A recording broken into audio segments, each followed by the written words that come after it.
It's the show of the week.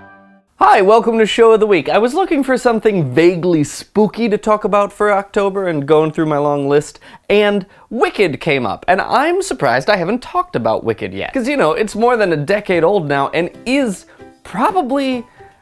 Is it going too far to call Wicked the most popular contemporary musical? Now, I feel like this show gets a lot of hate from musical theater elitists, and I was certainly one of those people in high school when the show came out, because that's how old it is. And, well, it's really easy to claim to not like something that's popular because it's popular. Unintentional pun, but we're gonna go with it. And Wicked has all sorts of reasons to be very popular in the mainstream, because it references a gigantic piece of old pop culture that goes across different generations. I mean, everyone knows the plot of The Wizard of Oz. And so, of course, when you take this popular story and then recouch it from the witch's perspective, of course people are gonna want to come and see how that plays out. That's interesting. What is neat to me about Wicked, and I think what turned me around from being an angsty high schooler who didn't like things that were popular to a slightly less angsty pretend adult who can accept things, is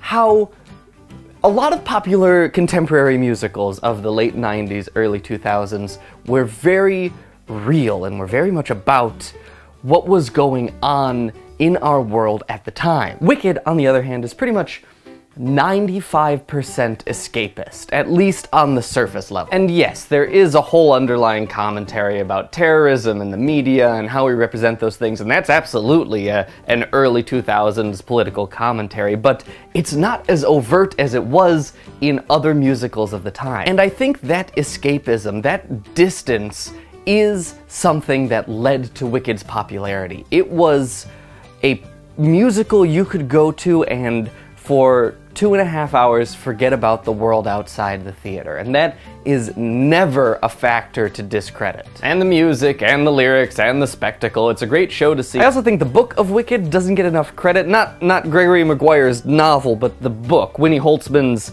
When We're Not Singing, script of the musical. It is funny and clever, and it is really the part where you get those references to the contemporary understanding of the whole Ozian universe. It's cool. It kind of makes it half sci-fi and like half teeny bopper dream and half like, you know, old ladies' night out at the theater, which, you know, is more than 100%, but I was a theater major and math wasn't my thing. Wicked, give it a re-listen. Why is it running so long? I don't know. You tell me. Down in the comments. It'll be fun. I'll see you next week. Bye!